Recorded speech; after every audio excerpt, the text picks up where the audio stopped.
The left and the Biden administration are really reeling because a 3-judge panel on the U.S. Court of Appeals for the Fifth Circuit has struck down the Biden vaccine mandate. Now, this is fantastic news. It means that the mandate is essentially dead on arrival even before it goes into effect. And the judges couldn't be more clear. They say that the agency, this is OSHA, the Occupational Safety and Health Administration, may, quote, take no steps to implement or enforce the mandate until further court order.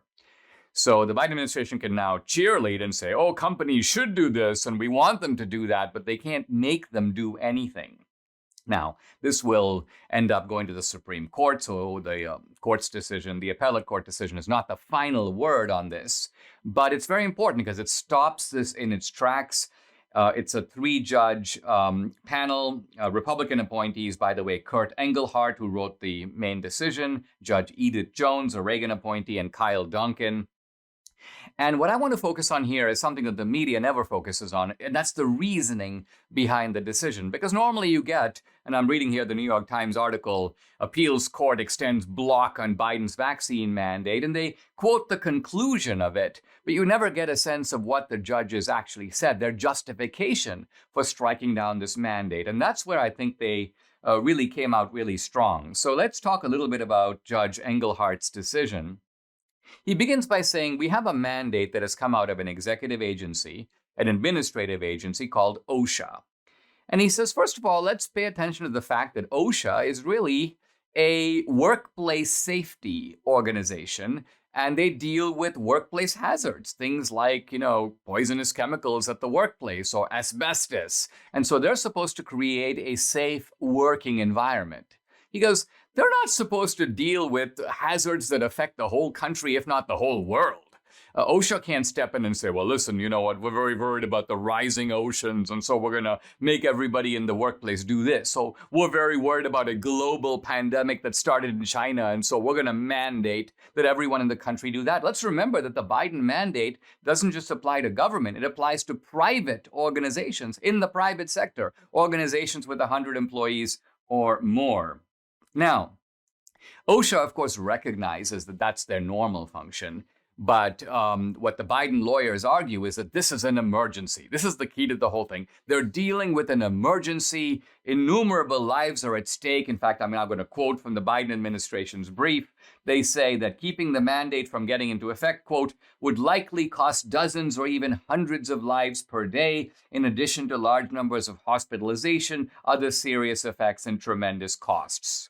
Now, it is this emergency reasoning that the court basically dissects, I think, with beautiful efficiency. The first thing that Judge Engelhardt points out is he says, wait a minute.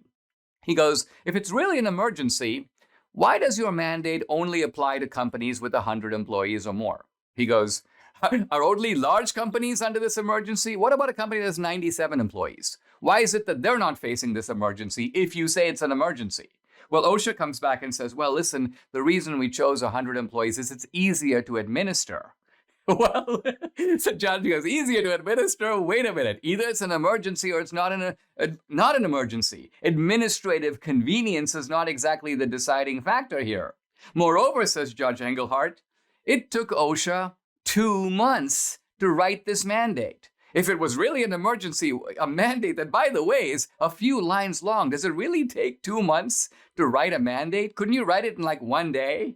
So the judge goes, I'm beginning to suspect that this is not really an emergency if an administrative agency goes at its usual glacial pace. And besides, says Judge Engelhardt, this emergency has been going on for 2 full years. Generally, if something has been going on for 2 years, it gives you a lot of time to take all kinds of action. But the one thing you can't say is that you're still living under, quote, emergency conditions. Then the judge turns to the fact that this mandate is not in any way tailored or targeted to the people who need it most. He says, in fact, imagine 2 cases. You've got, let's say, a company that employs night watchmen. And you got a night watchman, and these night watchmen stand outside an office building, let's say, and they provide security.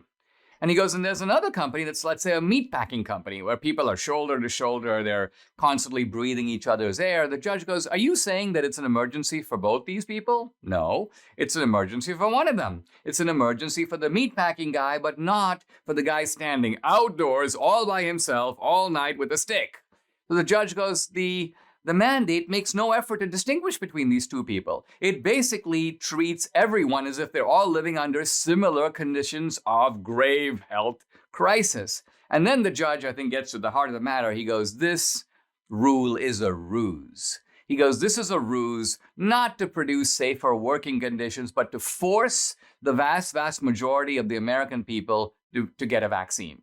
And he goes, and this is not allowed under the Constitution. The government has no power to use its agencies as a battering ram to round up the American people, so to speak, and essentially deny them meaningful employment if they don't succumb to a governmental order for which there is no authority under the Constitution. Now, the three judges do say that it is a different matter and they would have to look at it separately if Congress passed a law.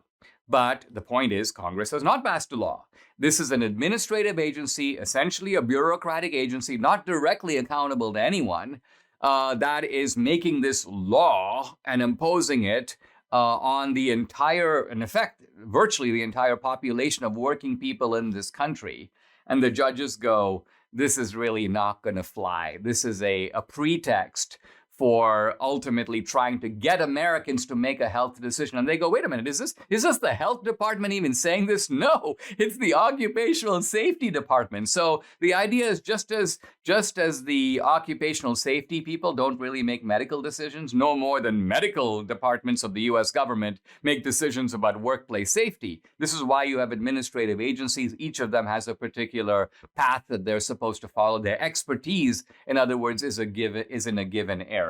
So this is a resounding decision, I think beautifully argued and convincing. And so when the Supreme Court takes it up, they're going to look at this reasoning and decide for themselves. And I think these are going to be judges, by the way, on the court, hospitable to this kind of reasoning. I think it's safe to say that the Biden vaccine mandate is already comatose and heading for the administrative cemetery.